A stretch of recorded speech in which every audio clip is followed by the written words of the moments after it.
They say the mountains of Colorado hold memories that never fade, whispers that travel on the wind, and shadows that cling to the ruins of towns long forgotten. Once, these places were alive with the clang of pickaxes, the laughter of saloons, and the creak of wagon wheels. Now, they're silent except for the footsteps that don't belong to the living. Tonight, we'll travel deep into the Rockies, across abandoned mines, overgrown streets, and collapsing wooden storefronts, to uncover the 20 most haunted ghost towns in Colorado. Each one has a story.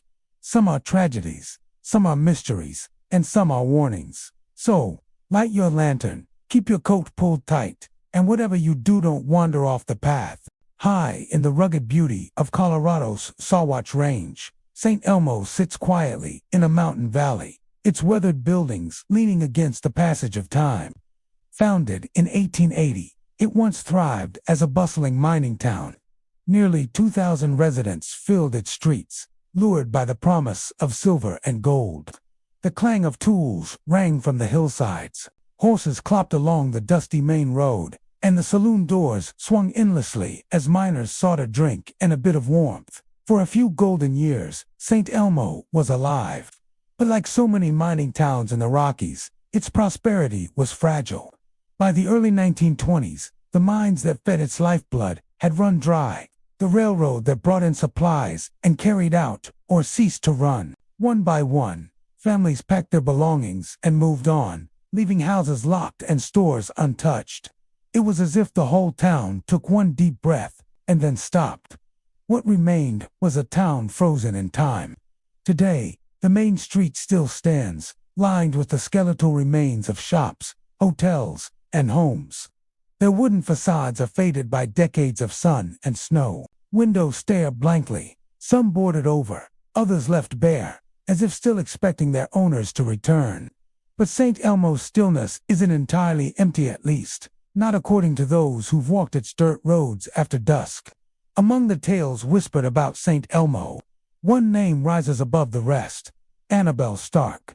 The Stark family were among the last permanent residents. Annabelle was known for her fierce attachment to the town. She worked alongside her parents in the family's general store and hotel, serving travelers, miners, and the occasional lost wanderer. Accounts describe her as strict, with a sharp eye and little patience for outsiders who didn't show respect for her home. When the last train left St. Elmo and the town's population dwindled to almost nothing, Annabelle refused to leave.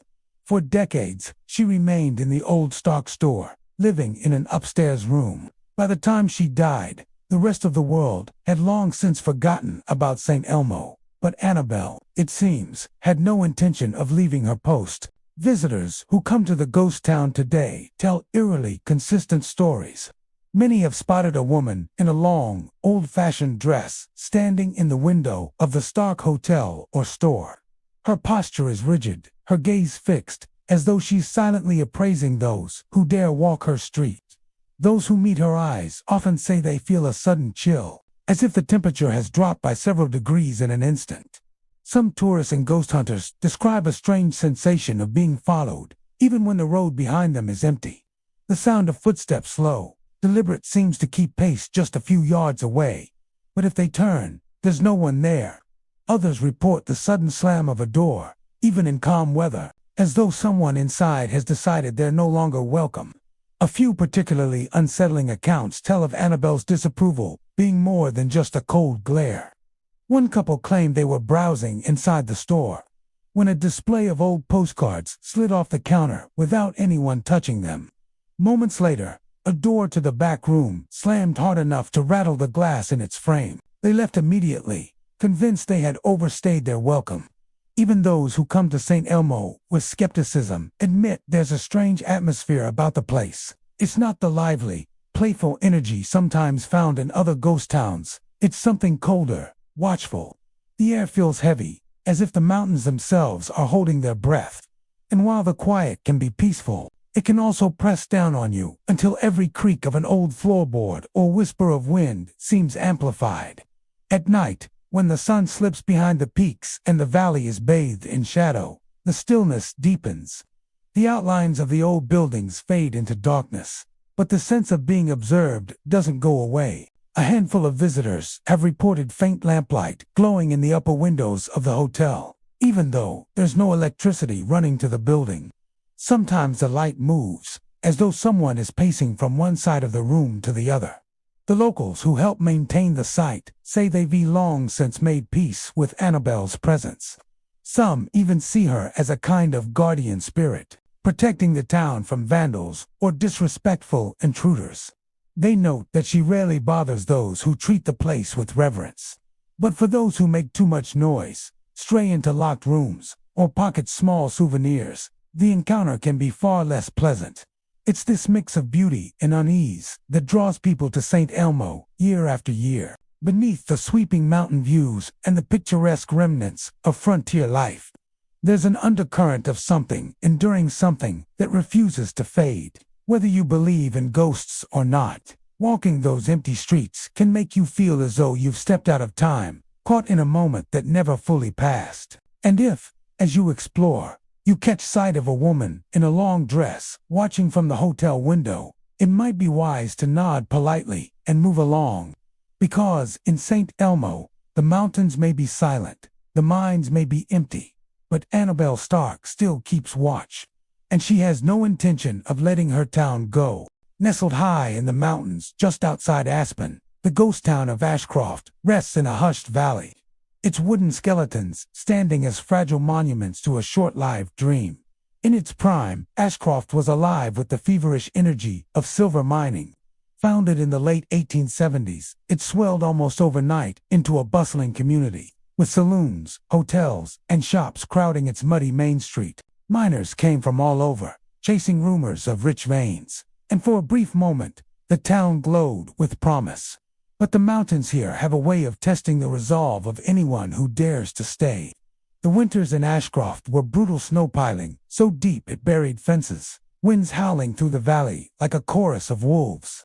By the late 1880s, the richest deposits had been exhausted, and the relentless cold drove most of the residents away. Within a decade, the clamor of pickaxes and the laughter spilling from the saloons had fallen silent, replaced by the creak of empty buildings settling under the weight of snow. Today, Ashcroft is a place of beauty and melancholy.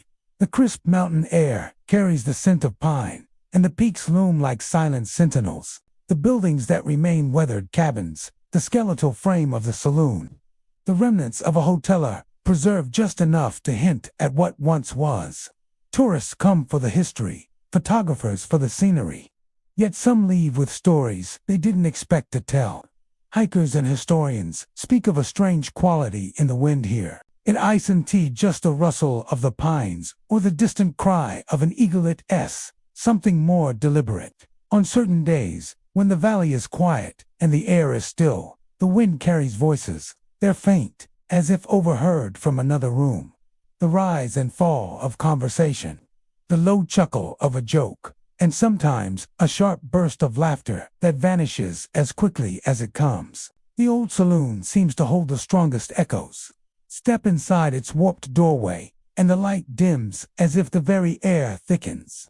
Visitors say they've heard the faint twang of a piano here, the melody halting, as though played by someone with more whiskey than skill in their fingers.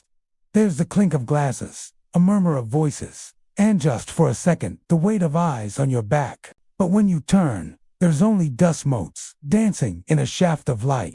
One of the more persistent legends of Ashcroft is the tale of the lost miner. The story goes that during one particularly harsh winter, a miner set out from camp late at night, lantern in hand, determined to reach the saloon before closing. A sudden blizzard swept down from the peaks, erasing the path and swallowing him whole. His body was never found. Even now, on frigid nights, some claim to see a lantern bobbing along the main street. It moves slowly, weaving between the ruins, before slipping into the dark line of trees beyond the town. Those who've tried to follow it say the light stays just ahead, always out of reach, until it disappears entirely, leaving them disoriented, shivering, and suddenly aware of just how far they've wandered from safety. A pair of hikers once recounted their unsettling encounter. They had stayed late to photograph the sunset, the sky awash in shades of pink and gold. As they packed their gear, they noticed a light moving at the far end of the street. Thinking it was another visitor, they called out, but the figure carrying the lantern didn't answer. Instead, it turned and drifted toward the woods. Curious, they followed, but as they neared the tree line, the light winked out. When they turned to retrace their steps, the town seemed farther away than it should have been, and for several tense minutes, they weren't entirely sure which direction to go. Local guides who work in the area shrug when asked about the phenomenon. Some believe it's just a trick of the light or the mind playing games in the thin mountain air. Others, however, are quick to point out that many of the reports come from people with no prior knowledge of the lost miner legend. At night, Ashcroft takes on a different kind of stillness.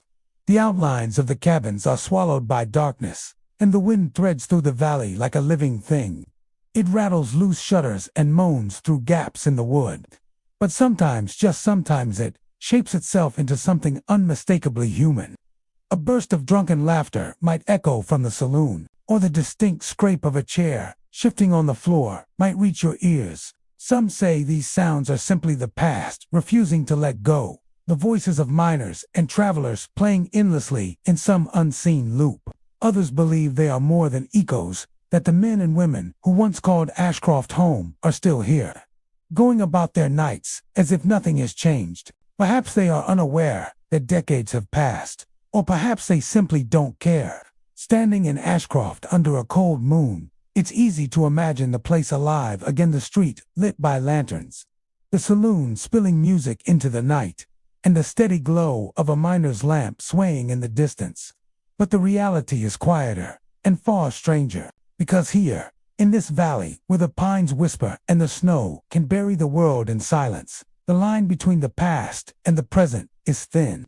And if you listen closely, you might just hear the echo of a life that never truly left. High in the Colorado Rockies, perched at an elevation exceeding 10,000 feet, lies the ghost town of Independence, a place where the beauty of towering peaks and pristine snow hides a chilling and tragic past. Founded during the silver mining boom of the late 19th century, Independence was once a thriving mountain settlement, home to hundreds of miners and their families, all drawn by the promise of wealth buried deep beneath the rugged earth. But the harshness of the alpine environment proved as dangerous as the mines themselves. And in the winter of 1899, the town faced a catastrophe that would forever mark its history. Independence was known for its severe winters. Snow blanketed the landscape for months, temperatures plummeted well below freezing, and fierce storms could isolate the town for days on end. Miners and residents prepared for these conditions as best they could, but nature's force is often unpredictable and merciless in the high mountains. On a cold day in January 1899, a massive avalanche thundered down from the steep slopes above the town. Tons of snow and ice swept through Independence with devastating force, burying buildings, mine shafts, and everything in its path. The avalanche struck without warning, catching many residents off guard. Homes and cabins were crushed, and miners working in the shafts were trapped. Survivors scrambled to escape the relentless onslaught of snow and debris. Some fashioned makeshift skis from broken boards and tree limbs, attempting to flee across the frozen terrain. But the storm continued to rage, and the snow piled higher with each passing hour. Tragically, not all who tried to escape survived.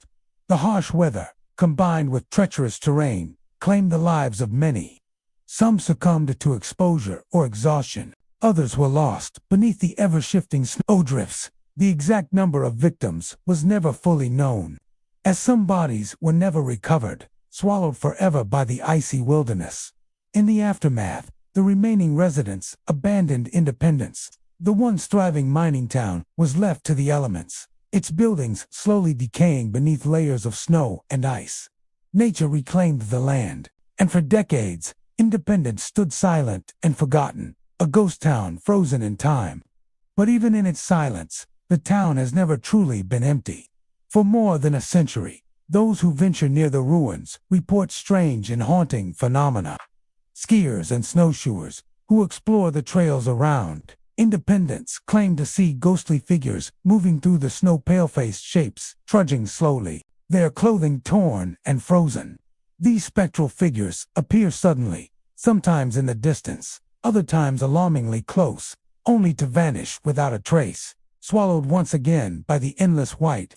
Many describe these apparitions as mournful and lost, as if the spirits of those who perished in the avalanche are still searching for a way out, forever caught in their final moments. Witnesses speak of seeing faces etched with fear and desperation, eyes fixed ahead as if focused on an unseen destination.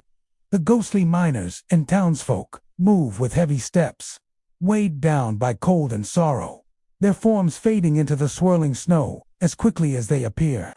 Beyond the visual sightings, some report hearing faint sounds carried on the wind, saw footsteps crunching in fresh snow, distant cries or calls for help, and the eerie whisper of voices lost to time. These auditory hauntings add to the sense that Independence is a place where the past refuses to rest, where the mountain holds tight to the memories of tragedy. Several hikers have shared chilling encounters of being followed by unseen footsteps on silent trails, or feeling sudden drops in temperature as they pass through the ghost town's remains. Some claim to have glimpsed fleeting shadows moving just beyond the tree line, or the flicker of a lantern light far from any campsite. These experiences have inspired many to believe that the spirits of Independence's lost residents continue to roam the mountain, caught between worlds. The legend of Independence as an avalanche town and a place of lingering spirits serves as a solemn reminder of the dangers faced by those who lived and worked in these harsh environments. The beauty of the snow-covered peaks conceals the violent forces that shaped lives and deaths here. The story of the avalanche, the lost souls, and the ghostly figures haunting the slopes is woven into the very fabric of the landscape. Today, Independence attracts adventurers, historians, and paranormal enthusiasts, drawn by its natural beauty and haunting history. Visitors tread carefully among the ruins, often feeling the weight of the past in the crisp mountain air. Some come, seeking to connect with the spirits of those who never escaped, hoping to catch a glimpse of the ghostly figures that wander the snowfields.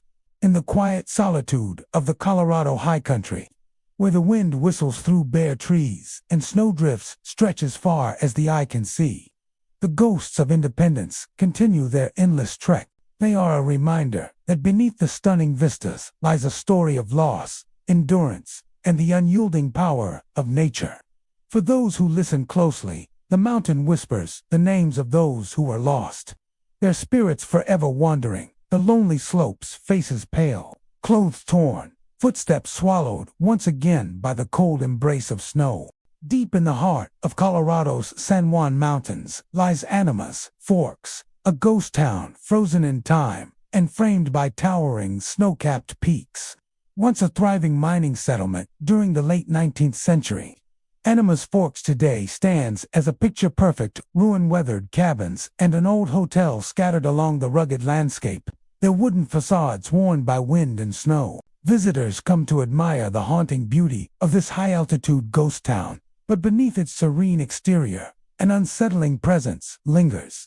Animas Forks was founded in the 1870s during Colorado's silver boom. Miners flocked to the area, braving the harsh mountain conditions in search of fortune. The town grew quickly, reaching a population of several hundred by the 1880s. But life in the high country was unforgiving. Winters were long and brutal, with snow piling high and temperatures often dropping far below freezing. Isolation was a constant challenge, and the threat of blizzards always hung heavy in the air.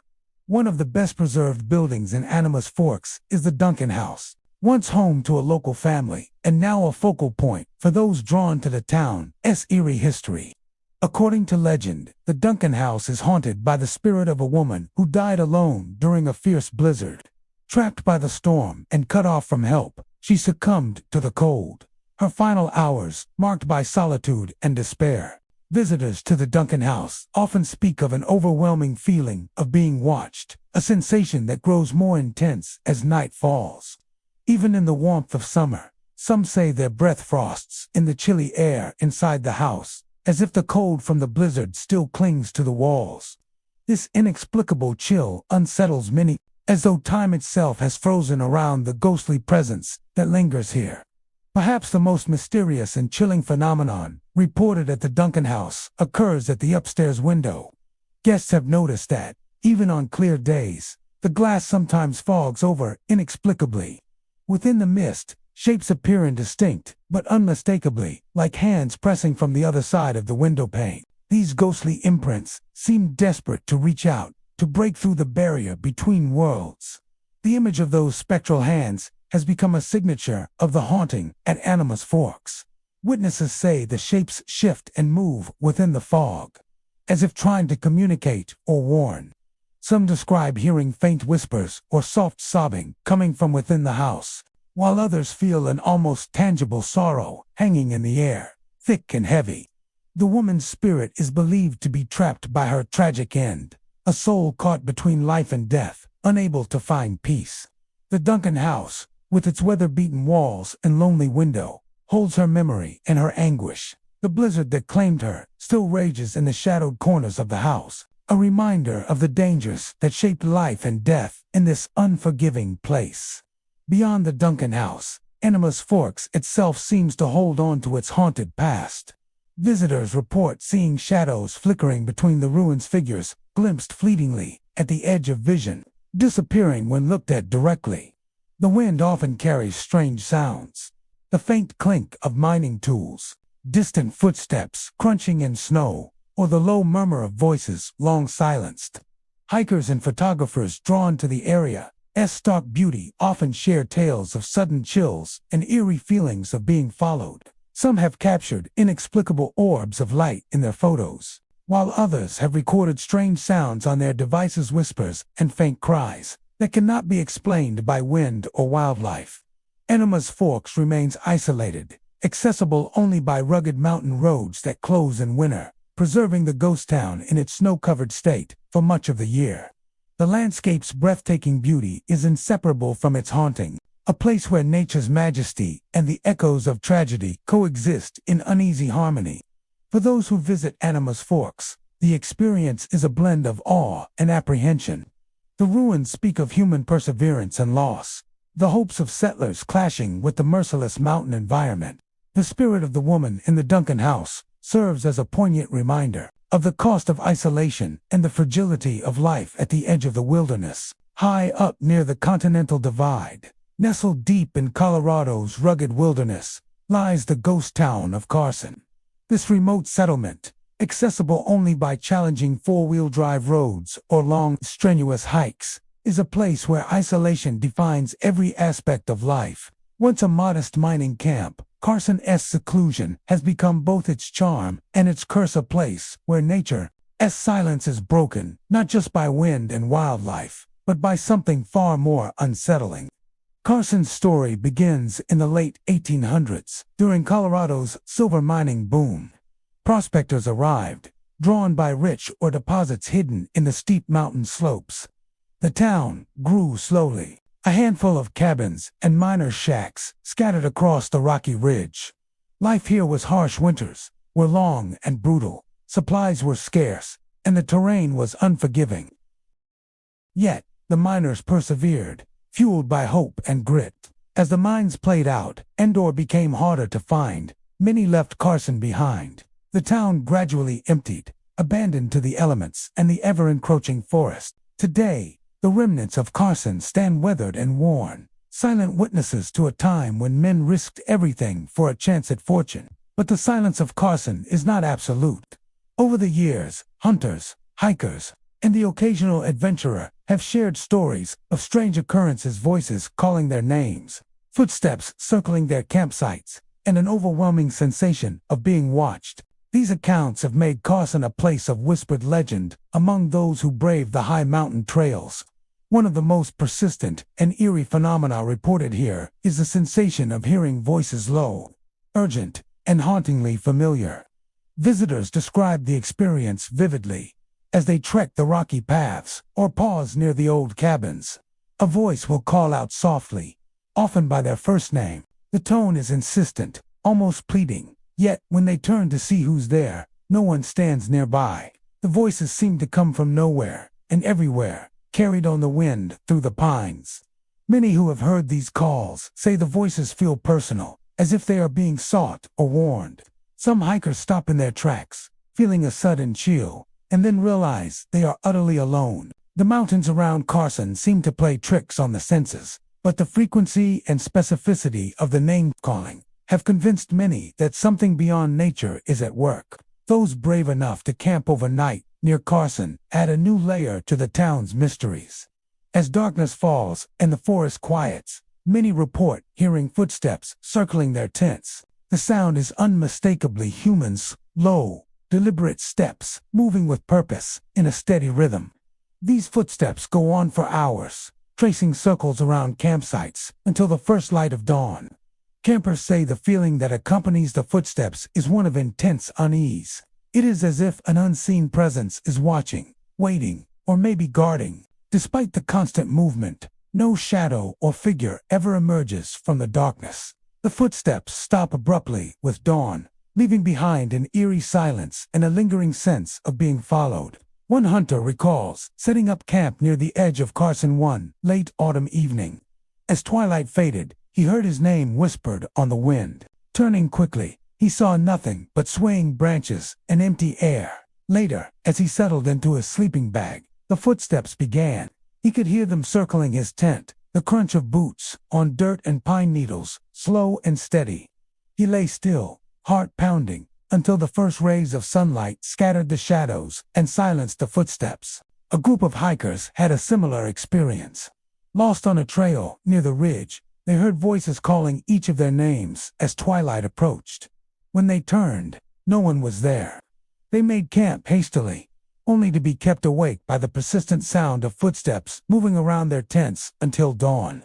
Shaken but unharmed, they left Carson at first light, vowing never to return after dark. The origins of these phenomena are unclear, but local legends offer some insight. Stories speak of miners and settlers who disappeared without explanation, lost in the vast wilderness, or claimed by accidents in the mines. It is said their spirits linger, calling out to the living in a desperate attempt to be found or remembered. Others suggest the ridge itself is a crossroads of restless souls, caught between worlds and unable to move on. Scientists and skeptics argue that the voices and footsteps might be explained by natural causes, wind echoing through the trees, animals moving nearby, or the mind's tendency to play tricks in isolated and stressful environments. Yet, the consistency and personal nature of the experiences reported around Carson leave many convinced that something else is at work. Carson remains a place where the past and present collide, where the natural beauty of the mountains is shadowed by the weight of loss and mystery. The lonely ridge, with its quiet cabins and empty streets, holds its secrets close. For those who listen carefully, the wind carries voices from long ago, whispers of names called out across time, footsteps pacing the night, and the enduring presence of those who never left. Visitors to Carson come seeking adventure and solitude, but many find themselves caught between awe and apprehension. The town's isolation is both a refuge and a warning, a place where the echoes of history can still be heard if you are willing to listen. On the lonely ridge, the voices call out, the footsteps circle, and the mountain keeps its vigil silent, watchful, and never truly empty. High in the Gunnison County mountains, where the wind whistles through pine and aspen, lies the ghost town of Tinkapa Place, where history and haunting seem bound together in the soil. Founded during the mining boom of the late 1800s, Tinkapa quickly earned a reputation for lawlessness. Silver and gold drew fortune seekers from across the country, but with wealth came greed, and with greed came blood. The dusty Main Street echoed with the crack of gunfire almost daily. Men died over poker games, claim disputes, and drunken insults, their bodies often carried not to a church, but straight to the graveyard on the edge of town. That graveyard still stands, a lonely hill surrounded by tall grass and weathered wooden fences. Yet it is not one cemetery, but four separated, not just by religion, but by moral judgment. The Catholics have their own section, as do the Protestants and the Jewish dead. The final section, Boot Hill, is reserved for the outlaws, drifters, and those deemed unworthy of respectable burial. Crosses and headstones tilt with age, their inscriptions barely legible, the wind carrying the scent of pine and something colder, older. Locals say Boot Hill is different from the rest. The air feels heavier there, as though every step is watched. Some visitors have claimed to feel a sudden drop in temperature as they pass through the creaking gate, their breath visible, even in summer months. Others speak of shadows that move where no one walks, figures flitting between the graves, always at the edge of sight. Those who linger too long report a strange, electric pressure in the air, like the charge before a lightning strike. According to old tales, Henry was quick with his Colt, and quicker to take offense. He is said to have died in a shootout on the main street, his pistol still in hand when they lowered him into the ground at Boot Hill. Now, more than a century later, hikers and paranormal investigators alike tell of hearing the sound of spurred boots approaching from behind, followed by the distinct metallic click of a revolver's hammer being drawn back. In the darkness, a cold voice is said to whisper, "Draw." But those who've heard him describe the sensation as bone-chilling, an unshakable certainty that something unseen is waiting for them to make the wrong move. In recent years, ghost hunters visiting Tincup have brought infrared cameras, audio recorders, and motion sensors to the cemetery.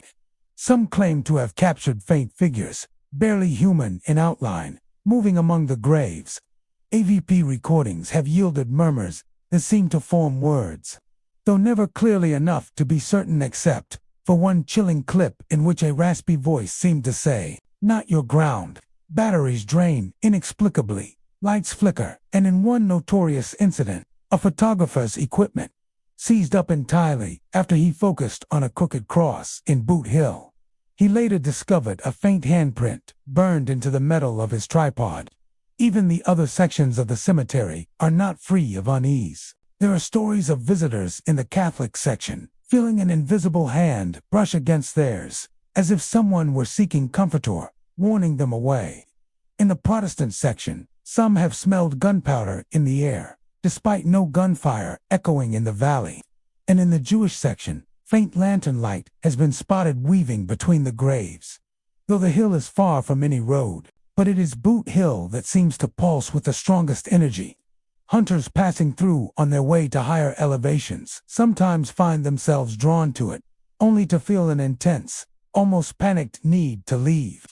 A few have admitted to hearing footsteps pacing just behind them, matching their every move, only to find empty air when they turn. One man swore that as he left, he heard the hammer of a revolver click, twice slow, deliberate, and final. Winter deepens the unease. Snow muffles every sound, but witnesses say they still hear the crunch of unseen boots in the drifts, circling them.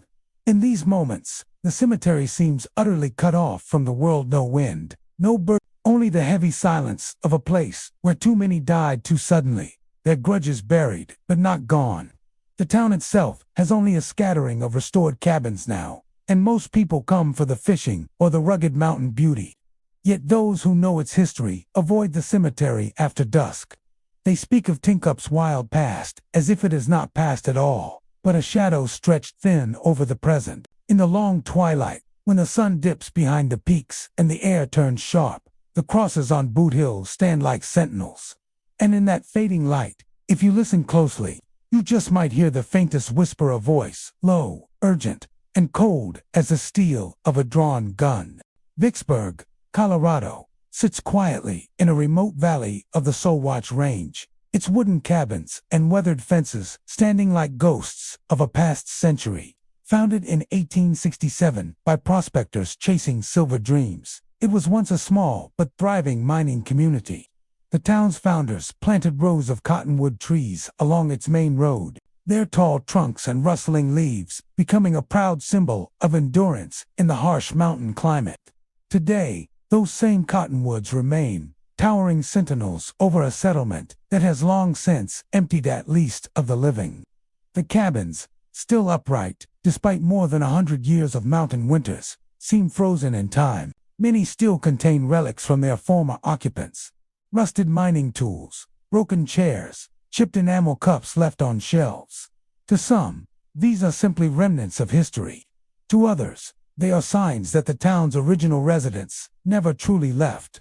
The people of nearby communities speak of strange sightings, figures of men in old mining clothes standing in the street, silent and unmoving. These ghostly miners, witnesses say, appear mostly in the early morning or at dusk, when the light is thin and shadows stretch across the ground. They are usually seen alone or in pairs, as if returning from a long day in the hills.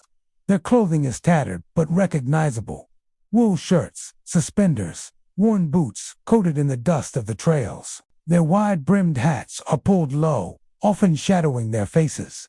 Yet, in the moments when their features can be seen, they are said to be pale and sunken, their eyes deep and unreadable. Some say these apparitions appear only to certain people, visitors unfamiliar with the town, strangers passing through without understanding its history. It is as if the spirits are guarding Vicksburg, watching those who dare to walk its empty streets. When approached, the miners never move. They simply stand and stare until the witness gets too close. Then, without a sound, they vanish into the air, leaving nothing but a faint smell of tobacco and damp earth. This lingering scent is one of the eeriest details in the stories. Many witnesses describe it vividly.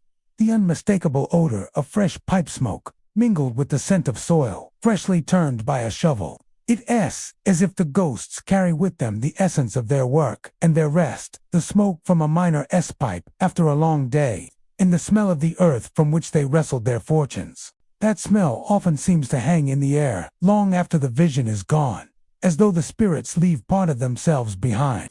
Local legend offers different explanations for these lingering souls. Some believe they are men who died far from home, their bodies never sent back to family, their graves somewhere in the mountains or in Vicksburg's own burial ground. Others claim these miners met violent ends, killed in disputes over claims, or buried alive in collapsed tunnels. Still others think these ghosts are simply bound to the place they built, unwilling to let go of the cabins and streets they once called their own.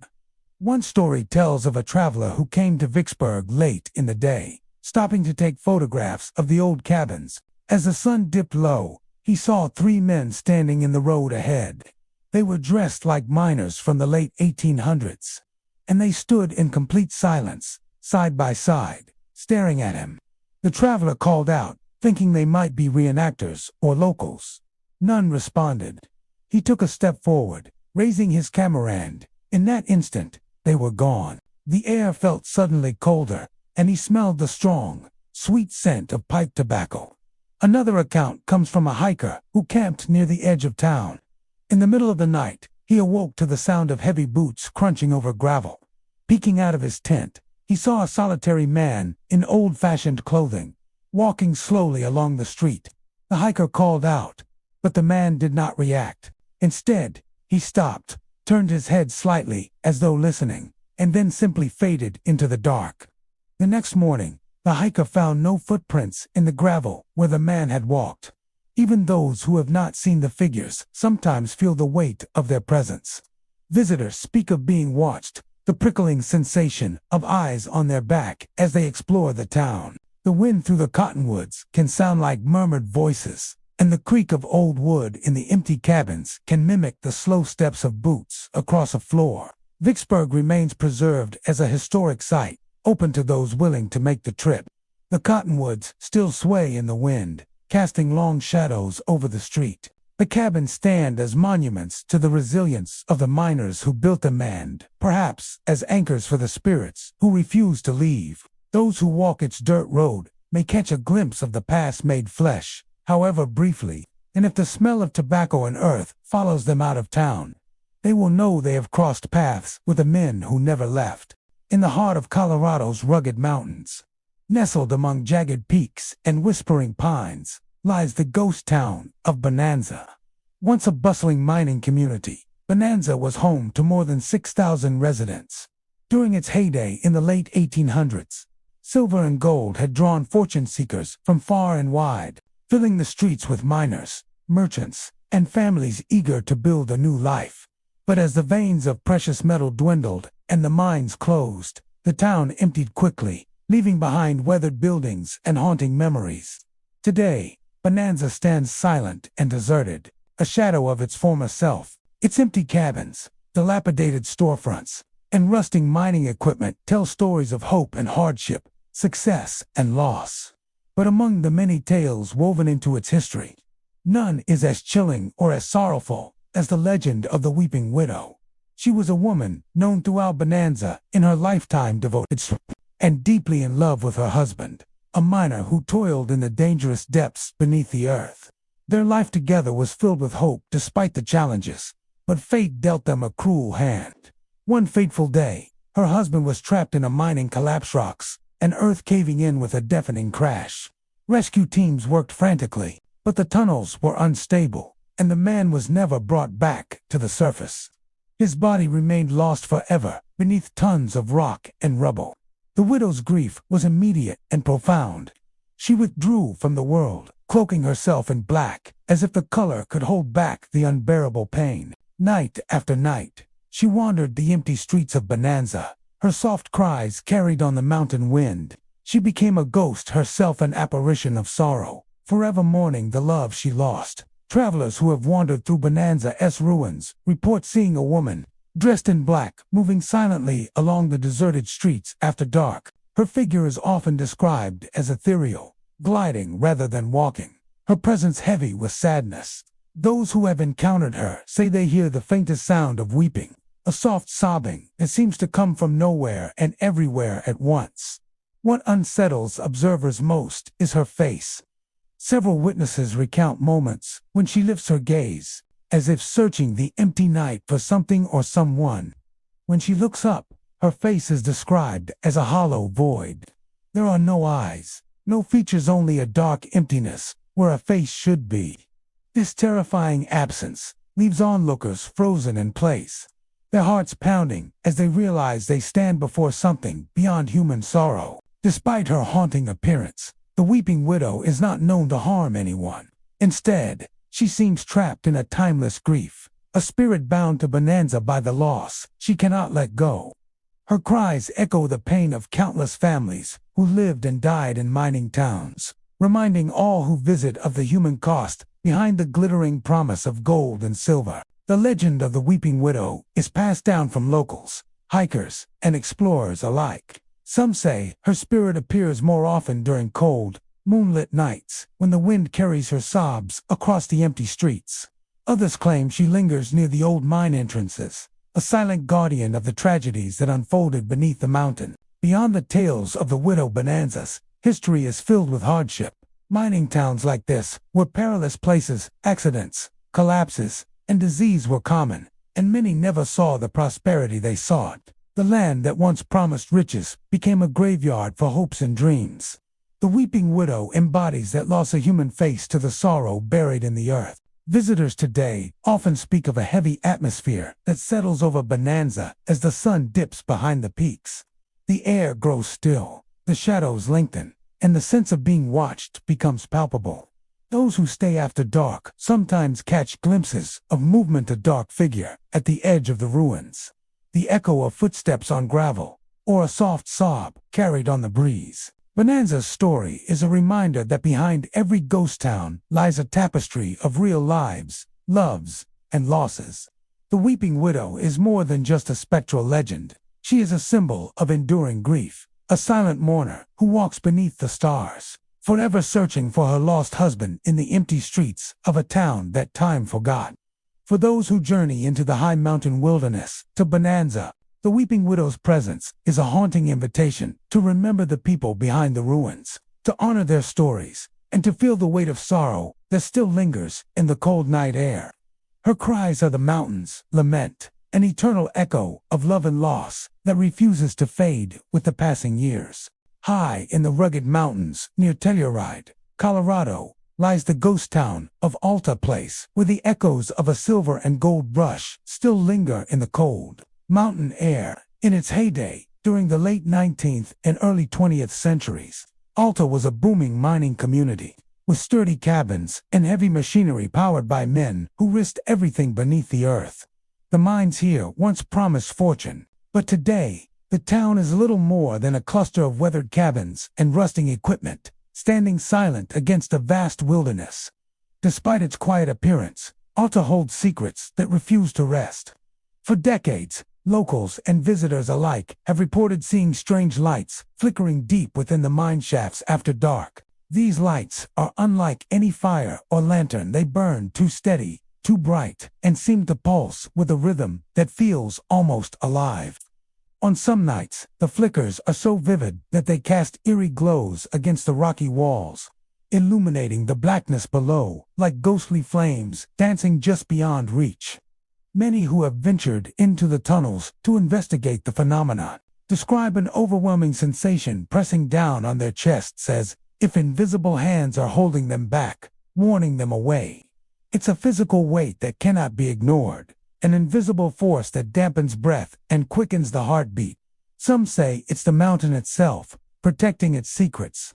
Others believe something more sinister lurks in the darkness. One miner's grandson, now a local guide, recalls the stories his grandfather told him. Growing up, the elder miner spoke of nights when he worked the shafts alone, seeing faint lights bobbing far ahead, as if guiding or taunting him. On more than one occasion, he swore the lights followed him, disappearing only when he dared to turn and face them. According to his stories, the air would grow colder, and the oppressive feeling would settle in just before the lights vanished. The guide, now in his 60s, says those tales stayed with him all his life, and he warns visitors to respect the mine's warnings. Researchers and paranormal investigators who have explored Alta's mines report a range of unsettling experiences. Many have recorded spikes in electromagnetic activity, and some have captured unexplained orbs of light on their cameras, darting through the tunnels with no apparent source. Audio equipment sometimes picks up low-frequency hums or distant, knocking sounds patterns too rhythmic to be random, but too faint to explain. One particularly chilling account comes from a team who descended into the lower shafts with infrared cameras. As they moved deeper underground, the temperature dropped sharply, and the oppressive pressure began to make breathing difficult. Suddenly, their cameras caught a series of bright, steady lights flickering in the distance. When the team approached, the lights dimmed but never disappeared completely. The members felt a strong urge to retreat, overwhelmed by an invisible force pushing against them. One investigator described the experience as being in the grip of something ancient, something that doesn't want to be disturbed. The legends surrounding the lights are as varied as the accounts themselves. Some say the flickers are spirits of miners who died in accidents, their souls trapped in the tunnels where they toiled and perished. Others believe the lights are warnings, remnants of the mountain's wrath aimed at those who would disturb its resting place. There are even whispers of darker entity shadows that feed on fear, manifesting as lights to lure the curious deeper into the labyrinthine shafts. The mine accidents in Alta's history were numerous and often deadly. Rockfalls, cave-ins, and sudden floods claimed the lives of many hardworking men. The exact number of casualties is unknown, lost to the passage of time and incomplete records. But those who know the history agree on one thing: the mountain took its toll, and the spirits of those lost may still linger, their presence felt most strongly in the flickering glow of the mine lights. Visitors today who trek to Alta's remnants come prepared for breathtaking mountain views and a glimpse into the past. Yet, as night falls and shadows stretch long across the wooden cabins and rusted carts, a different kind of beauty emerges, one tinged with mystery and unease. The flickering lights call out from the depths, silent yet undeniable, reminding all who see them that some stories remain unfinished. For those who dare to explore, the experience is humbling. The mine shafts are dark, cold, and dangerous, but they are also alive with history and something more elusive, an energy that defies explanation. It is the kind of place where the boundary between the living and the dead feels fragile, where light and shadow play tricks on the mind, and where the mountain's past reaches out through the darkness. Alta's mine lights are not just phenomena to be observed, they are a warning, a testament, and a mystery wrapped in the unforgiving beauty of Colorado's high country. They remind us that beneath the earth, beneath the quiet hills, there is a world that once thrived with hope and industry, and a place where the past still lingers, waiting in the flicker of a light that refuses to go out. Nestled deep within the wild Colorado Rockies, the ghost town of Gothic sits quietly beneath towering peaks, surrounded by dense forests and rugged terrain. Today, it serves as a research station during the summer months, where scientists study the alpine environment and the delicate ecosystems that thrive at high elevations. But long before it became a place of study and preservation, Gothic was a rowdy silver mining town, alive with the boisterous energy of prospectors chasing fortune. In the late 19th century, Gothic was home to a community of miners, merchants, and families who endured the harsh mountain winters and dangerous work in the silver mines. The town's wooden buildings echoed with the sounds of hammer striking rock. Among the many stories that have survived from Gothic's more turbulent days, one legend stands out for its chilling and macabre nature: the tale of the Headless Rider. This ghostly figure is said to haunt the streets of Gothic on stormy nights, a rider without a head, galloping relentlessly through the darkness with a lantern swinging from his saddle. The origins of the legend date back to a violent dispute that ended in tragedy. According to local lore, a miner, known for his fiery temper, became embroiled in a heated argument over a mining claim. The fight escalated quickly, and in the chaos, the man was brutally decapitated, a victim of frontier justice or cold-blooded murder. His severed head was lost, never recovered, leaving his body behind as a grim reminder of the dangers that lurked, not only in the mines but among the people themselves. Since that night, the spirit of the miner is said to roam the town, forever searching for what was taken from him. Witnesses claim to see a dark figure riding a black horse through the deserted streets of Gothic when storms roll in. The rider is headless, the empty space where his face should be chillingly evident, and from his saddle hangs a lantern that casts flickering shadows on the weathered buildings. Those who have encountered the Headless Rider describe a sensation of overwhelming dread. The horse's hooves pound the ground in a steady, thunderous rhythm that echoes through the night air. The lantern's light swings wildly, illuminating nothing but darkness, and the rider's presence brings a sudden drop in temperature, as if the very air freezes in his wake. One account comes from a group of campers caught in a fierce thunderstorm near the edge of town. As lightning cracked across the sky and rain hammered down, they saw the glowing lantern bobbing through the rain, accompanied by the unmistakable sound of galloping hooves.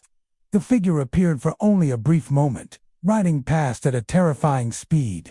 The emptiness where his head should have been visible in the lantern light. The campers were paralyzed with fear, unable to look away until the rider vanished into the storm.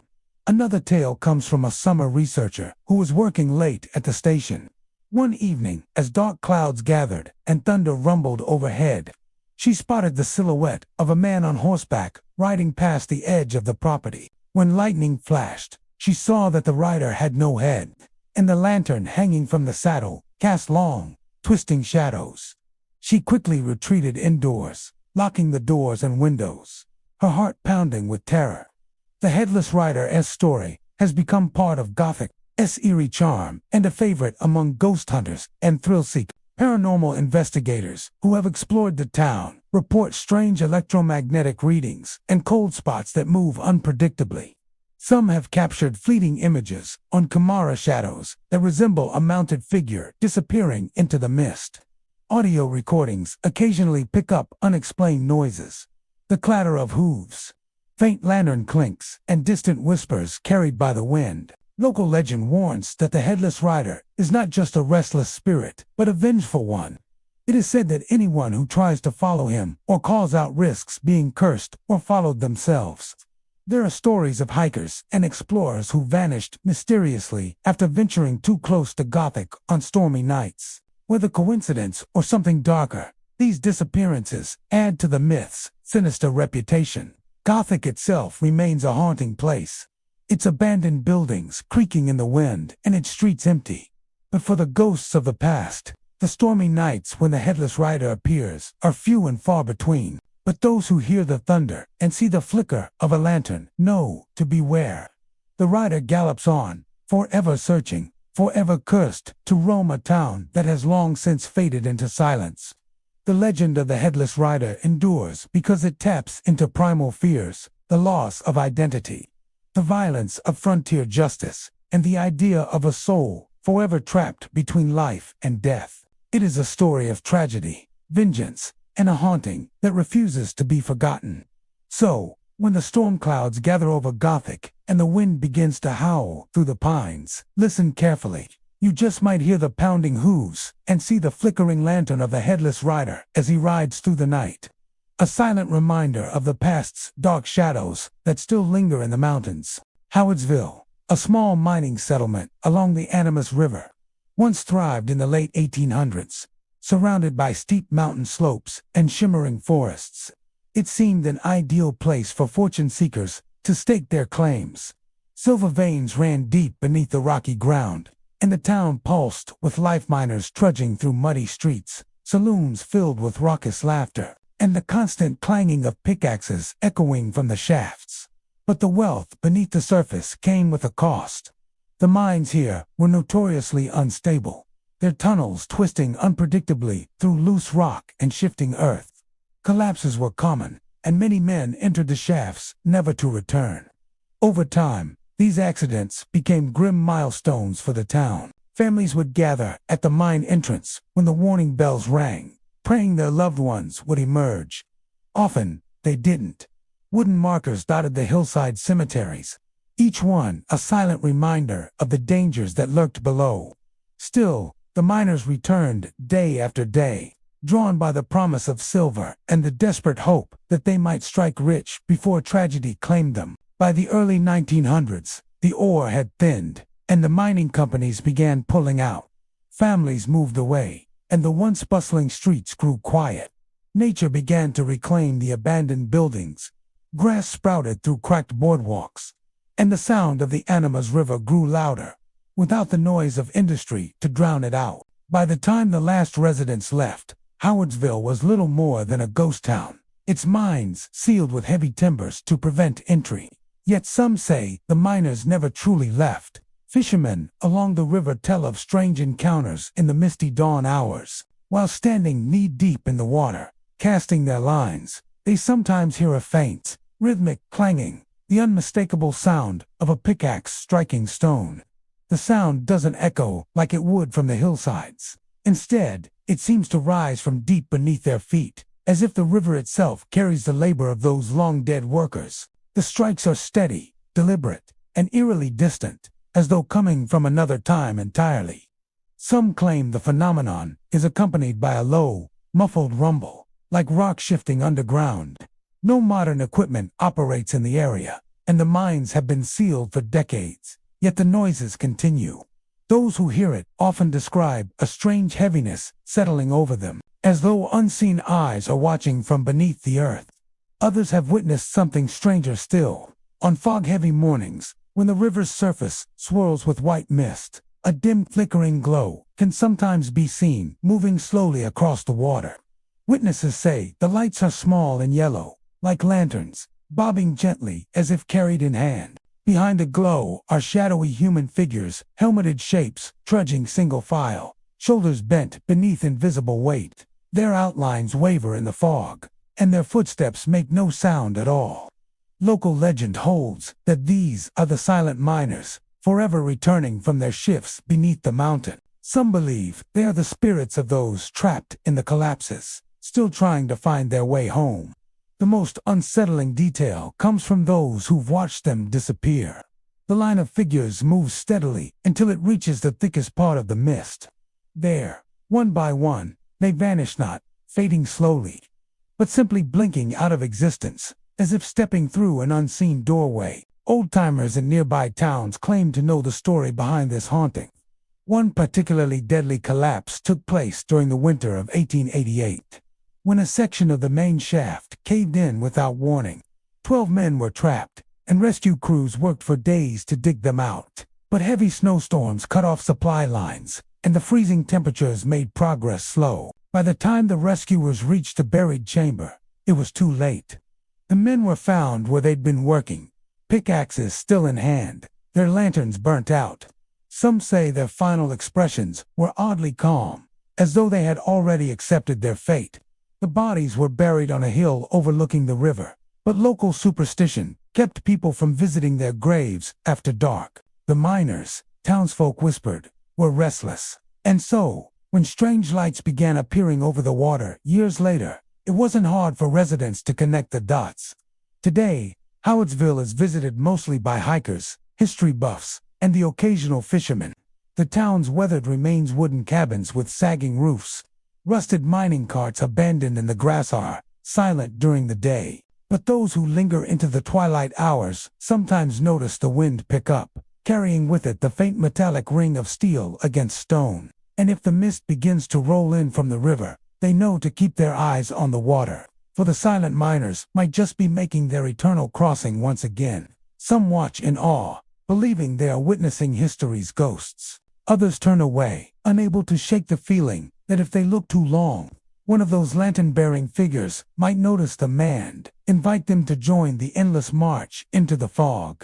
Nevadaville, Colorado, once pulsed with the restless energy of the gold rush. Perched high in the mountains near Central City, it was a place of promise and peril, where fortune seekers flocked and dreams either glittered like gold dust or crumbled into dust altogether.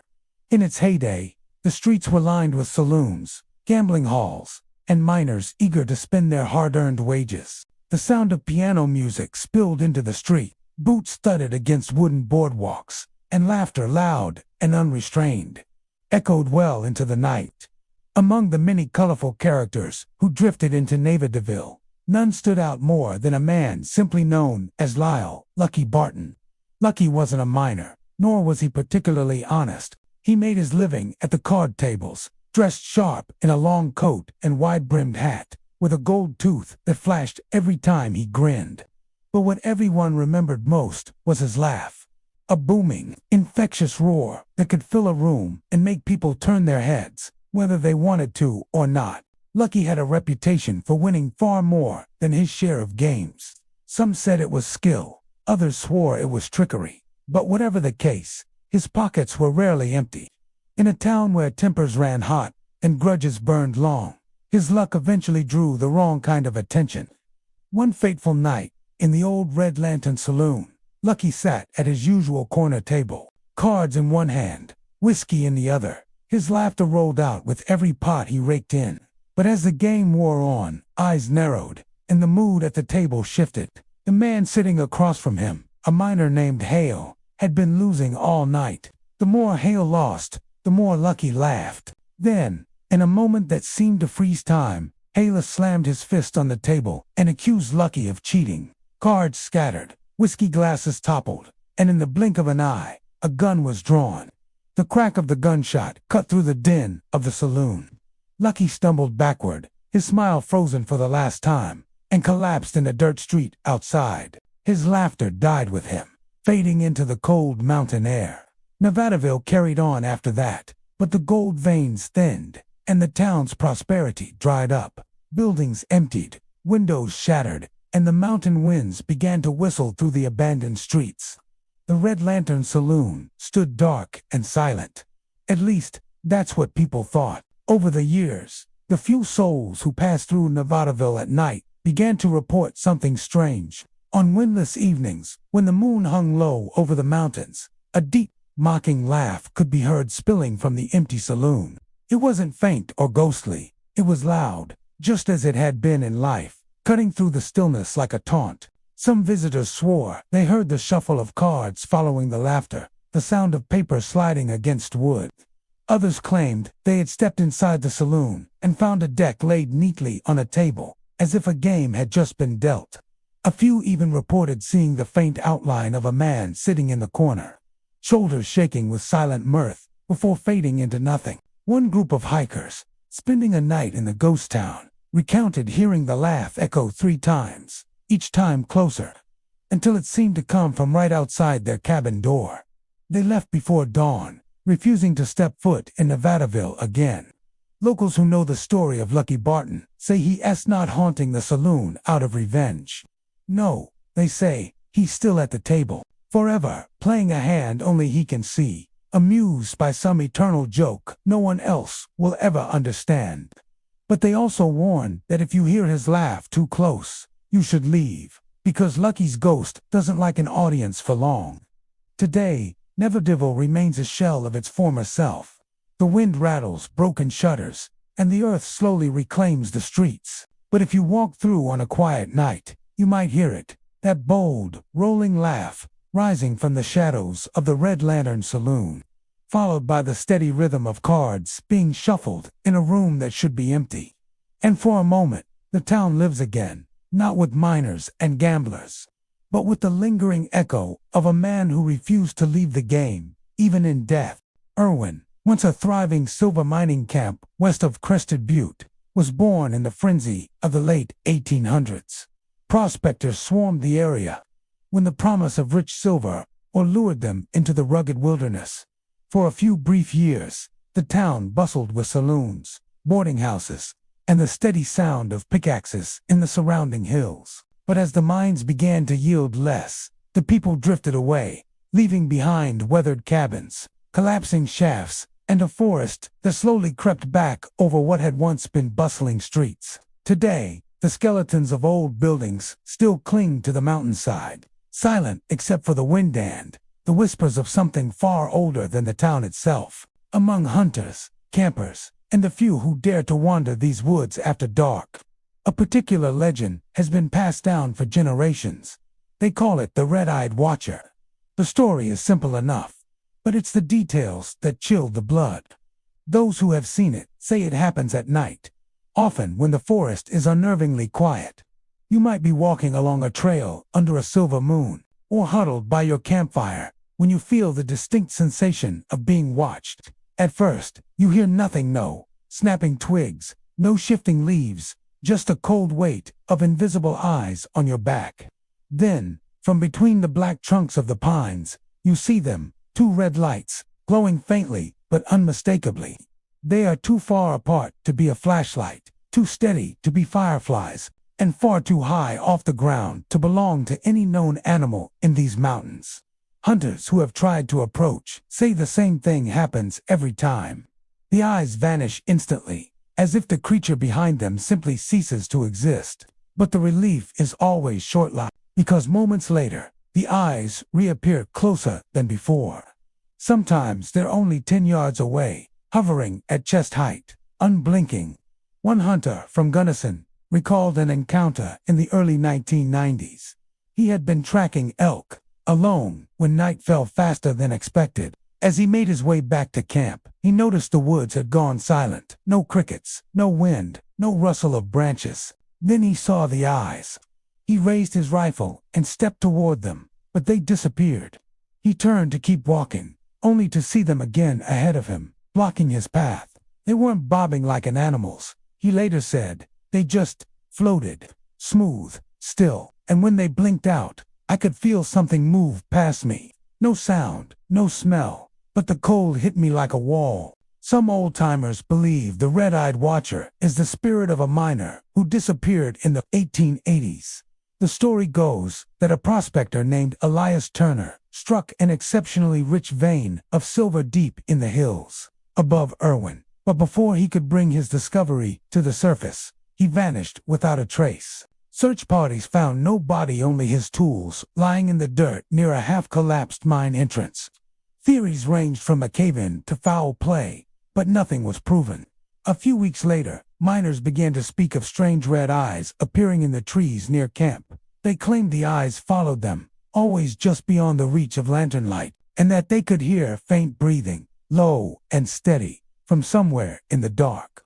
Skeptics dismissed the tales as misidentifications, perhaps the reflection of campfire light in an animal's eyes, or even tricks of fatigue and fear. But those who've experienced it firsthand insist it's something else entirely. They describe the presence as intelligent, deliberate, and unsettling in a way no natural predator could be. The forest around Irwin has a strange geography, dense pines broken by steep, shadowy gullies where the moonlight never seems to reach. It's in these hollows, locals say, that you're most likely to encounter the Watcher. If you do, they warn against running, not because it will chase you. No one claims it ever moves fast, but because the feeling of those eyes vanishing and then appearing ahead of you is worse than anything you'll find by standing your ground. There are no photographs, no physical evidence, nothing that could convince the modern mind. But every year, a few hunters or hikers return from those woods, pale and shaken, unwilling to say much, except that they won't be going back. And so, the legend persists. A quiet shadow over the crumbling remains of Irwin. The town's silver is long gone, but the hills still hold something that watches, something that moves without sound. And when you see its eyes glowing in the dark, you will know why those who live nearby keep their campfires burning high and their backs to the trees. Terriel, Colorado, was born in the fevered rush of gold and silver dreams during the mid-1800s. Like many mining camps of the time, it was a place where fortunes could be made or lost in the span of a day, and law often bent under the weight of greed and desperation. Saloons lined the dirt streets, card games ran deep into the night, and disputes were often settled at gunpoint rather than in a courtroom. In its early years, Terriel was wild, unruly, and dangerous, a place where justice was a coin toss. That changed with the arrival of Sheriff Elias Granger. Granger was a tall, broad-shouldered man with a booming voice and an unshakable stare. He carried himself with the kind of authority that made men think twice before drawing a weapon in his presence. Within weeks of his appointment, he drove out the worst of the troublemakers, shut down illegal gambling dens, and enforced a strict curfew that made the streets safer for miners returning from long shifts. One cold autumn night, Granger's reputation caught up with him. Witnesses later said they saw him walking alone down the main street after checking in on the jailhouse. He was headed toward the edge of town when a shadow detached itself from the darkness. The crack of gunfire shattered the still air. Granger staggered, clutching his chest, and fell into the dust. By the time townsfolk arrived, the gunman was going to vanish into the wilderness. The sheriff's blood soaked into the earth where he died, and though they gave him a proper burial, no one ever found his killer. Over time, Terriel faded into a ghost town. The mines dried up, businesses shuttered, and the wind carried away the laughter and shouting that once filled its streets. But the legend of Sheriff Granger did not fade. Locals say his spirit never left, bound by the injustice of his murder and the duty he swore to uphold. Modern campers who set up near the ruins tell eerily similar stories. The nights here are unnervingly still, the kind where even the crickets seem to hold their breath. Around midnight, some say they hear the sound of heavy boots pacing just beyond the glow of their campfire, slow, deliberate steps that crunch the earth in a steady rhythm. If you listen closely, there's the faint jingle of spurs, as if someone is circling, watching, deciding. Then comes the voice, deep, commanding, and edged with authority. It cuts through the silence. Get out. The sound is so real that campers often grab flashlights and sweep the darkness, expecting to find a park ranger or a late arriving hiker. But there's never anyone there. The most chilling part is what they find in the morning. Fresh boot prints, large, heavy, and pressed deep into the dirt circle, the perimeter of their campsite. The stride is long and purposeful, looping in a perfect ring, as though someone spent the night patrolling. The prints never lead away into the trees. They simply stop, vanishing as if their maker dissolved into thin air. Those who have heard the voice say it's not an idle warning. More than one camper has reported an overwhelming feeling of dread, as if unseen eyes were fixed on them, willing them to leave. A few have packed up in the middle of the night, unable to shake the sensation that something was closing in. Others, braver, or perhaps more stubborn, stayed put only to wake in the early hours to find the fire cold, the night unnaturally silent, and the sound of boots approaching from somewhere far too close. Paranormal investigators who have visited Terriel claim that electronic recorders pick up faint murmurs in the dead of night, sometimes a single word, followed by what sounds like measured footsteps on gravel.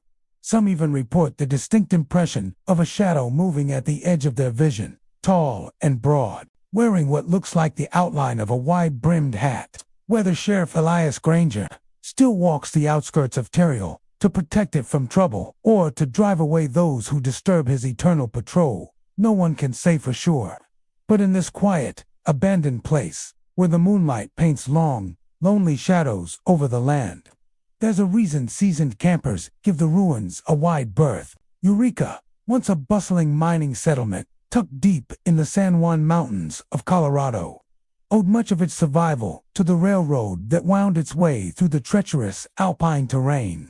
The narrow-gauge line was a lifeline, carrying silver ore from the mines down to the smelters and returning with vital supplies for the isolated community. In the late 1800s, the arrival of the train was more than just a convenience. It was a promise of connection to the outside world.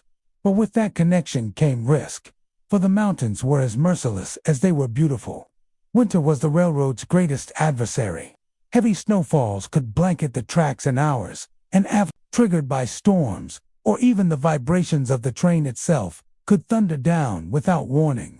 There were stories too many of locomotives being buried under walls of snow and ice, entombing both passengers and crew in a frozen grave before help could arrive. One of the most infamous incidents occurred in the early 1900s, when a heavily loaded train departed Eureka in the middle of a blizzard. Against the warnings of locals, the crew pushed on, believing they could beat the storm and reach Silverton before nightfall. The train never arrived. Days later, search parties found the wreckage under tons of snow high along the pass. The bodies of the crew were recovered, but the engineer's pocket watch was still ticking, frozen in time as though stubbornly refusing to admit the end had come. It's said that after that tragedy, something changed in the valley. Even after the railroad ceased operations and the tracks were torn up, people began reporting strange sounds echoing through the mountains on still, frigid nights. Residents of nearby Silverton spoke of hearing a distant train whistle long, mournful, and carried on the wind, followed by the deep, rhythmic rumble of steel wheels on rails. Yet when anyone tried to investigate, the sound would fade into nothing, leaving the night silent once more. At first, most dismissed it as imagination, perhaps the creak of ice shifting or the howl of the wind funneled through the canyons. But those who had lived in the valley for decades swore otherwise. They knew the sound of a steam whistle, and what they heard matched it perfectly. More unsettling were the occasional reports of phantom lights, faint, golden glows, bobbing far up along the old rail route, like the lanterns of railroad men signaling to one another in the darkness. Hikers and campers who have ventured near the old avalanche chutes have told eerily similar stories. On moonless nights, they've heard the chug of an engine approaching, the whistle echoing sharply against the cliffs. Some claim the sound grows so loud it seems the train will burst into view around the bend only for the noise to vanish, leaving nothing but the hiss of the wind. A few even speak of feeling a sudden rush of air, as if a massive force had just passed them, followed by the faint smell of coal smoke that dissipates almost instantly. There are those who believe the phantom train is doomed to repeat its final journey, forever struggling to reach Silverton through an endless winter storm. Others think the spirits of the lost crew linger in the valley, still bound to their duties, warning travelers of the dangers that claim their lives. And then there are the skeptics, who chalk it all up to the tricks of high-altitude acoustics and overactive imaginations in the dark. Yet one detail keeps the legend alive, a detail that is difficult to explain away.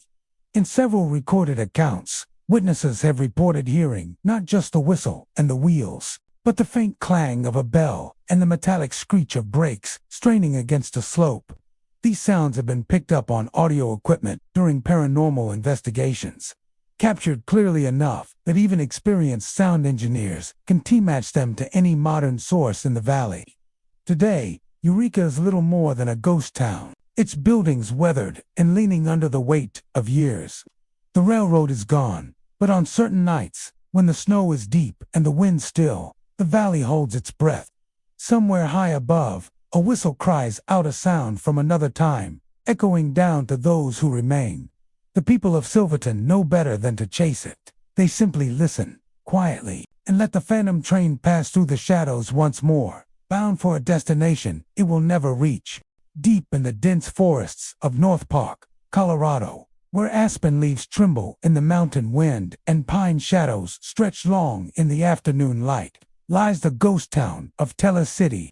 Once a bustling silver mining camp in the late 1800s, Tella City drew hundreds of hopeful miners seeking fortune in the high country wilderness. For a short time, the streets rang with the sounds of hammers, wagons, and the laughter of saloon patrons. But when the silver veins ran dry, the people left almost overnight, abandoning their cabins to the forest. Today, the remains of Tella City are little more than a scattering of rotting log walls and collapsed roofs, slowly being reclaimed by moss and undergrowth. The forest has swallowed the streets, and where miners once trudged with heavy packs, deer now move quietly between the stumps of forgotten homes. Yet despite the decay and silence, there are those who say Tella City is not entirely empty.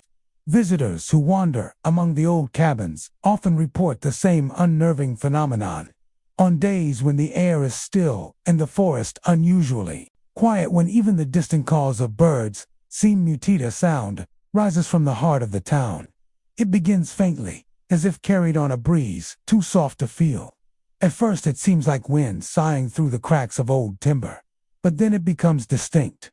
A soft, continuous murmur, as though several voices are speaking at once from somewhere close by. These voices are too low to make out words, yet their tone carries an undeniable sense of conversation. The cadence rises and falls, sometimes quick and agitated, other times slow and somber. Some who have heard them say the sound is almost hypnotic, drawing listeners closer to the source. And almost always, that source is one of the few cabins still partially standing, dark, hollow structures leaning precariously in the forest gloom. Local folklore holds that the whispers are the voices of Tella City's dead, forever discussing their unfinished business. Some say they are miners, still quarreling over claims, their arguments trapped in the wood and earth, like an echo that refuses to fade. More unsettling than the whispers themselves are the stories told by those who dared to step inside a cabin when the murmuring was at its strongest. According to these accounts, crossing the threshold during the whispers is like walking into a different atmosphere, cold, heavy, and charged with unseen energy. The air feels thicker, and the smell of damp wood and old dust fills the lungs. Then, without warning, the door swings shut. This closing is not gentle. Witnesses say it happens with force, the door slamming hard enough to make the walls shudder. Once closed, the door will not budge, no matter how much pushing or pulling is done. The latch, if it exists, doesn't seem to matter. The wood feels locked in place by something far stronger than rusted hinges. Inside, the whispers grow louder, circling the listener like unseen figures moving around the room. The voices never speak in a language anyone understands, yet they convey a feeling, sometimes urgency, sometimes anger, sometimes a deep and aching sadness. Those trapped inside report that the air becomes colder with each passing moment, their breath turning to faint mist even in summer. Only when the voices finally fades, lowing, softening, and dissolving into complete silence, does the door release. Without any visible hand or force, it swings open easily, as though it had never been stuck at all. By that time, many explorers have stumbled out into the daylight, shaking, swearing they will never set foot in Tella City again. Skeptics often attribute the whispers to natural causes: wind passing through the cracks in the cabins, shifting wood, or even the hum of insects magnified by the old timber. The slamming doors, they say, could be caused by sudden drafts or settling frames. Yet those who have experienced the phenomenon insist that what they heard and felt was no accident of nature. They speak of a presence of being watched from the corners of shadowed rooms, of sensing figures just outside the edge of vision. Campers in the surrounding forest have their own eerie tales. Some say that late at night, they've heard the same murmuring drifting through the trees, even when far from the town itself. A handful of paranormal investigators have tried to record the whispers, setting up audio equipment inside the cabins on still nights. The results are strange. Most recordings capture nothing but static, yet a few contain faint, rhythmic sounds resembling human voices. One particularly famous recording, made in the 1990s, allegedly caught a chilling phrase amid the noise's slow, deliberate whisper saying, "Don't leave us." Whether genuine or an elaborate hoax, The clip has circulated among ghost hunters for years. Tiller City's remoteness only adds to its mystery. The journey there is long, the roads rough, and often impassable in winter. Many who seek it never find it, and those who do often speak of a heavy, expectant silence hanging over the place, as though the forest itself is holding its breath. The cabins seem to lean inward, their sagging walls forming crooked doorways into the past. For those who believe, the whispers are a lingering echo of Tiller City's brief and brutal history, a ghostly chorus of lives cut short, of dreams left unfinished in the cold shadow of the Rockies. For others, they are simply the song of the wind in abandoned wood. But whether real or imagined, the murmur of Tiller City remains one of Colorado's most unsettling mysteries. A place where silence itself seems to remember. Goldfield, Colorado, was once a thriving community during the height of the Cripple Creek gold rush in the late 1800s. The air was filled with the clang of picks against rock, the rumble of ore carts, and the rough laughter of men who had come seeking fortune in the rugged hills. But as the veins of gold thinned and the miners moved on, the bustling town slowly fell silent. Today, only a scattering of weathered buildings remains, standing like stubborn sentinels against the creeping wilderness that threatens to reclaim them. It's in this quiet, almost forgotten place that an unsettling figure is said to appear. The locals call him simply the miner in the fog. The tales go back decades, passed in hushed tones over coffee in the early morning hours or around campfires that crackle against the chill of mountain nights. The story always begins the same way. A morning when the fog drapes over the land so thickly that even the nearest fence post looks like a ghostly outline. That's when he comes. Witnesses describe him as an older man, dressed in the rough, work-stained clothing of the turn of the century, miner's wool trousers, suspenders, and a sweat-darkened shirt under a frayed coat. A battered hat sits low on his brow, shadowing his features. He holds a shovel in his right hand, its blade dulled with age and wear. He never speaks. He never acknowledges anyone's presence. He simply stands at the edge of town, just past the last leaning building, looking out toward the distant hills, as if waiting for something or someone. People say, if you wave to him, he will not move. His stillness is unnerving, like a photograph come to life. But if you decide to approach, fifth curiosity gets the better of you, he will turn slowly, his head lowering just enough to obscure his face even further. Then, without a word, he walks away into the fog, the soft crunch of his boots oddly muffled. When the mist clears, there are no footprints, no sign of where he's gone. Some of the old-timers have their theories. One story claims the miner was a man named Samuel Hargreaves, who struck it rich during the boom years but became paranoid about others stealing his claim. It's said he buried gold somewhere near town, intending to retrieve it later, but he died in a sudden snowstorm before he could return. Now, they say, his spirit searches endlessly for the hidden spot, forever bound to the fog-covered mornings when he first lost his way. Others believe he was a victim of a mining accident, one of the many unrecorded tragedies that swallowed men whole in the dangerous tunnels beneath Goldfield. Perhaps he wanders because he never had a proper burial, his body entombed somewhere deep underground, his spirit still trying to come home. There's even a darker version whispered among the few who claim to have followed him into the mist. In this telling, if you pursue him too far from the edge of town, the fog thickens until you can barely see your own hands. The air grows colder, and the sound of distant picks striking rock begins to echo from nowhere and everywhere at once. If you call out, your voice is swallowed by the silence. Eventually, the figure vanishes, but when you turn to retrace your steps, the town is gone, replaced by an endless white void. Some say those who disappear into it never return. Though many have tried to capture the miner on camera, no photograph or video has ever come out clear.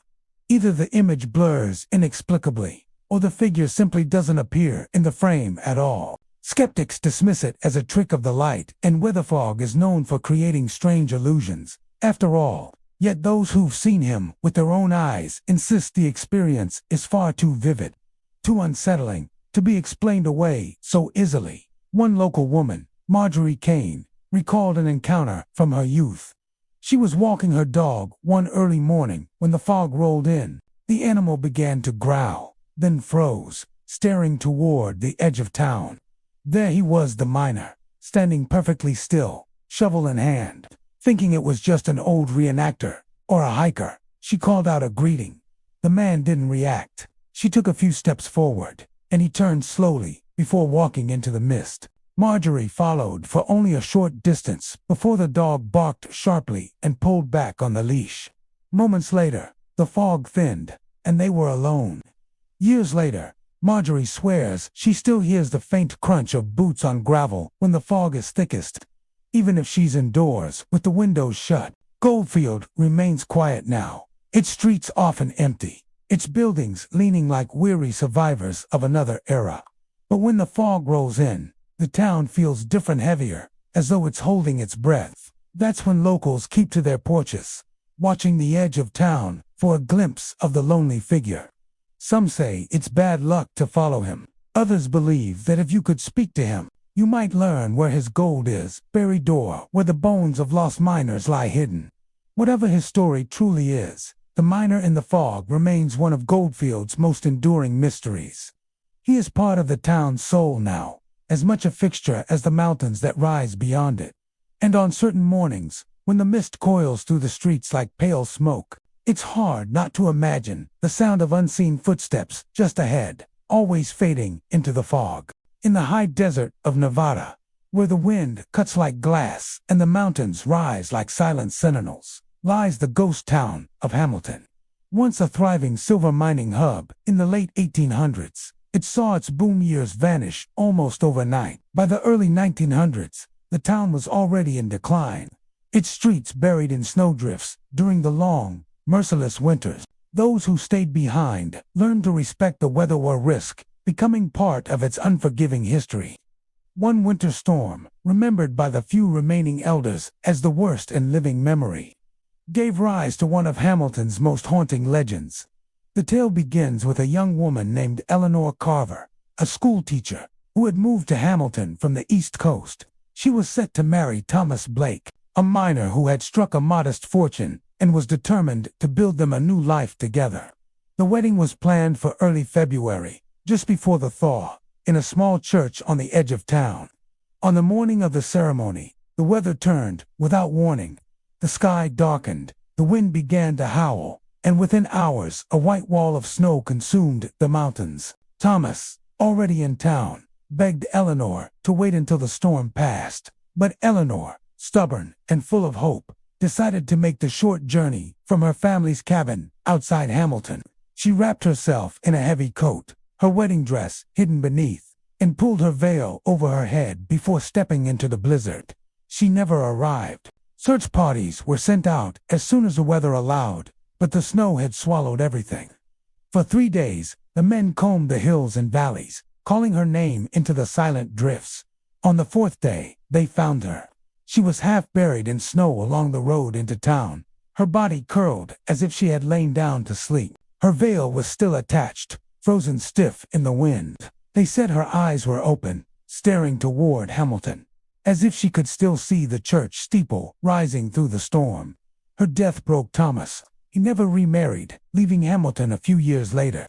The church where they were to be wed eventually collapsed, its timbers rotting under decades of snow and wind. But the story of Eleanor the Frozen Bride was passed down through generations, gaining new details and darker shades with each telling. It wasn't long before people began claiming to see her. At first, it was miners returning from late shifts, who swore they saw a pale figure on the side of the road, standing perfectly still in the fog. Then motorists, long after the town had been abandoned, began reporting the same thing. A woman in a white gown, her veil drifting behind her as if caught in an invisible breeze. One truck driver in the 1970s told of seeing her just after dawn on a February morning. He slowed down, thinking she might be a stranded motorist in need of help. But when he leaned out the window to call to her, she turned without a word and walked straight into the thickening mist. Her white gown didn't drag in the snow, and there were no footprints left behind. Locals say she appears most often during heavy fog, when the road between Hamilton and the next town becomes a winding ribbon of uncertainty. Some claim that if you wave at her, she will not respond, but if you follow her, she will lead you deeper into the mist until the world feels strangely silent and the road behind you seems to have vanished. A modern hiker once tried to debunk the legend by spending a night at the spot where Eleanor was found. He camped with his camera, set to record the entire night. In the early morning hours, the video showed a faint blur forming in the fog. It shifted, taking on the vague shape of a woman in white, then faded again, as if swallowed by the air itself. The hiker left before sunrise, unwilling to wait for another glimpse. Even today, the area around Hamilton is known for sudden weather changes. One moment, the desert sky is bright and endless. The next, a wall of fog or snow descends without warning. Some say this is Eleanor's doing, that her restless spirit carries the cold with her, searching endlessly for that she never reached. There's an old superstition among the few residents who still live near the ruins. If you read driving that stretch of road in winter, and you see a flash of white in the corner of your eye, don't look directly at it. Keep your eyes on the road, they say, and drive on. Looking too long might draw her attention, and if she sees you, she might think you've come to take her to the church at last, whether you're ready to join her or not. The Frozen Bride remains one of Nevada's most enduring ghost stories. A reminder that love can defy even death, but not always in the ways we hope. In Hamilton, the wind still sweeps through the ruins, carrying with it the faintest sound of fabric rustling in the cold. Some claim it's just a breeze. Others are certain it's the whisper of a veil, still waiting for a wedding day that never came. Winfield, nestled in the rugged beauty of Chaffee County, was once a lively mining settlement during the height of Colorado's silver boom. In the late 1800s, the town thrived with saloons, general stores, and rows of miners' cabins pressed close together against the wild backdrop of the Salwatch Range. The sound of pickaxes striking rock and wagons clattering over dirt streets was constant, and at night, the glow of lantern light flickered in every window. But as with so many mining towns, the prosperity was fleeting. When the silver veins ran dry, the people left, leaving behind empty buildings, rotting timbers, and a silence that settled into the soil itself. Today, Winfield is little more than a scattering of weather-beaten structures and remnants of stone foundations, visited occasionally by hikers and campers drawn to its lonely charm. The mountains remain as imposing as ever, the tree line pressing close, and the wind carries a peculiar quiet one that feels as if it is listening. But sometimes, in that quiet, a sound rises from nowhere, a sound so unexpected in such an abandoned place that it freezes those who hear it. A woman's voice, singing. The reports are remarkably similar. It usually happens in the dead of night, long after the last ember of a campfire has dimmed. The air is crisp, the forest still. Then, somewhere beyond the ring of tents, a song begins. The voice is soft, low, and hauntingly beautiful. It carries the warmth of a lullaby, the sort of tune that might once have comforted a child at bedtime. No words can be made out clearly. It is the melody that matters, a thread of sound that seems to draw at something deep in the chest. Campers say the singing feels strangely familiar, as if they've heard it before in a dream or a long-forgotten memory. It comes in gentle waves, sometimes fading almost to silence, before returning again, just loud enough to coax a listener to rise, to strain to hear better, to step closer. And that is where the danger begins. Those who have followed the voice tell of a strange disorientation. At first, it seems to come from just beyond the trees, perhaps only a dozen paces from camp. But as you walk toward it, the voice drifts farther ahead, always just out of reach. It never grows louder, never feels nearer. You press on, thinking it must be just a few steps more. The trees crowd in, their branches overhead, forming a shadowed tunnel. Your boots crunch on pine needles, and the camp's faint glow fades behind you. Then, suddenly, the singing stops. The air feels heavier.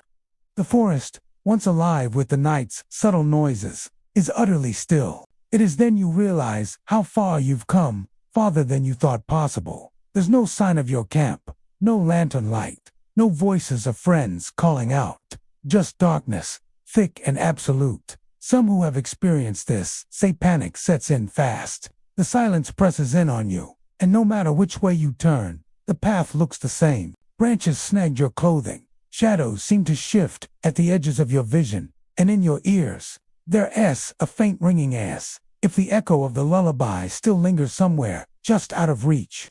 One man, a hunter, who had camped near Winfield in late autumn, claimed the experience shook him so badly he never returned. He described waking to the voice and following it, without even thinking. It was like I wasn't in control, he said. I just had to hear it better. Had to find her. He walked for what felt like minutes, but when the singing stopped, he realized he had been gone for nearly an hour. His flashlight flickered and died, and it took him 2 more hours to stumble back to camp, guided only by the smell of wood smoke and the faint glimmer of coals in the distance. Others have stranger tales. A pair of hikers in the summer of 2004 claimed they heard the lullaby as they lay in their sleeping bags, and one of them swore he saw a woman's figure moving between the trees. She was dressed in old-fashioned clothes, her head bowed, her long hair loose over her shoulders. Her steps were slow and deliberate, and though she seemed to be singing, her lips didn't move. The hikers were too frightened to follow, but in the morning, they found footprints in the dirt near their camp. Local legend ties the singing woman to a story from Winfield's mining days. According to whispers passed down in nearby communities, she was the wife of a miner who often stayed out in the mountains for days at a time. She would sing to herself at night, a habit from her childhood, to ease the loneliness. One evening, she wandered into the forest, perhaps looking for her husband, and never returned. Some say she lost her way in a sudden snowstorm and froze. Others believe something far stranger befell her in the deep woods, something that left no trace but her voice, forever lingering. Whatever the truth, her presence or something pretending to be her still seems to wander the edges of Winfield. The stories agree on one final detail. If you hear her song, do not follow it. No matter how inviting, no matter how safe it feels, stay by your fire. Some believe she is not truly the lost woman at all, but something older, something that wears her voice like a mask to lure travelers away from safety. Today, Winfield is a place where the past feels very close, where the bones of cabins sit beneath leaning pines and the mountains watch silently over it all. The air seems to hold its breath after dark, as if waiting, and somewhere, when the moonlight is thin and the forest is still, the lullaby drifts again soft, warm, and dangerous.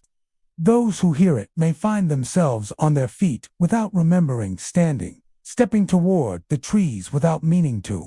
And once you're far enough from the firelight, you may discover, as others have before you, that the singing isn't leading you anywhere at all. Silver Plume, a small mountain town near Georgetown, Colorado, rests quietly in the shadows of the Rockies. Though it still has residents today, its past is steeped in grim and unsettling history. In the late 1800s, this town was a bustling hub for silver miners, saloons, and the occasional outlaw seeking refuge in the narrow valley. The streets echoed with the clang of hammers, the shouts of traders, and the whispers of scandal that seemed to stick to the cold mountain air. But there is one tale that has lingered through the decades, a story about a death on a bridge just outside town, and the presence that still lingers there. The legend begins in 1884, when a man named Thomas Brenner arrived in Silver Plume. He was a quiet, wiry figure with piercing eyes, known to keep mostly to himself. Rumors swirled about his past. Some said he was running from debts. Others whispered he'd killed a man in a bar fight down south. Whether true or not, Thomas found work in the mines and stayed mostly out of trouble, until the night that changed everything. A young prospector was found dead in an alley, his skull fractured. Witnesses claimed that they'd seen Thomas arguing with the man earlier that evening, voices raised and fists clenched. In a town that thrived on gossip, suspicion spread quickly. Within days, Thomas was accused of murder. The sheriff, unable to find hard evidence, kept him under watch but never made an official arrest. Still, the court of public opinion had already decided his fate. One cold autumn morning, Thomas was discovered hanging from the wooden bridge that spanned Clear Creek, just outside the edge of town. His body swayed gently in the wind, boots inches from the rushing water below. The sheriff declared it a suicide, a man crushed by guilt or the weight of his reputation. But many believed otherwise. The night before, lanterns had been seen bobbing along the road toward the bridge, and hushed voices carried in the dark. No one admitted to being there, yet some were certain it was vengeance, served under the cover of night. After his death, the bridge became a place people avoided after sundown. Locals spoke of hearing the sound of creaking wood when no one was near, and an icy chill in the air, even on warm summer nights. Horses would balk and refuse to cross after dark, their eyes rolling in fear. By the early 1900s, the bridge was dismantled, replaced by a newer crossing further upstream, but that didn't end the sightings. Hikers who ventured to the old bridge site still report strange experiences. Some say they feel an invisible rope brush against their necks, light but unmistakable, as though a noose were dangling from nowhere. Others hear the slow, rhythmic groan of wooden planks under weight, despite the fact that the bridge is long gone. A few have even claimed to see a shadowy figure hanging in midair, swaying gently before vanishing when approached. One particularly chilling account came from a pair of backpackers in the late 1990s. They had set up camp near the creek and decided to take a nighttime walk. As they reached the clearing where the old bridge once stood, the air turned unnaturally cold. The woman froze, feeling something graze the back of her neck, rough and fibrous, like rope. At the same moment, her partner heard the faint creak of a beam shifting under strain, followed by the hollow thud of wood snapping. They turned on their flashlights, but saw only an empty expanse of air where the bridge had once been. They returned to camp in silence, unwilling to discuss what had just happened. Some believe Thomas's spirit lingers out of anger, seeking justice for a death he may not have deserved. Others think he's trapped in the moment of his death, replaying the final seconds over and over for eternity. There are even those who claim his ghost is not malicious, but a warning urging travelers to turn back, away from the place where he met his fate. Silver Plume's residents don't often speak of a hanging man, at least not to strangers. But late at night, when the wind howls through the narrow valley and the sound of water echoes up from the creek, you might see the faintest movement in the darkness, something swinging gently in the invisible breeze. And if you feel a sudden pressure against your throat, as though a rope has found you in the dark, you'll understand why so many avoid that place. Even in daylight, the site carries an oppressive stillness, as if the very ground remembers what happened there.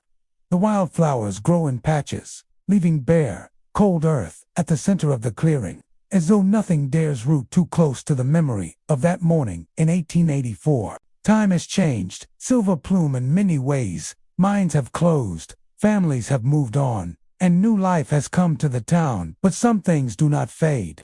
The echo of a creaking rope, the whisper of vengeance in the wind, and the shadow of a man who may have died with a secret will always remain. Colorado's ghost towns are more than crumbling wood and rusted metal. They're graveyards of ambition, greed, love, and loss. The mountains keep their secrets, but sometimes, when the wind shifts just right, they let a piece of the past slip through. A voice, a shadow, a feeling that you're not alone. The next time you find yourself exploring a forgotten road in the Rockies, remember, history never truly dies, and neither do the people who lived it. Sleep well, if you can.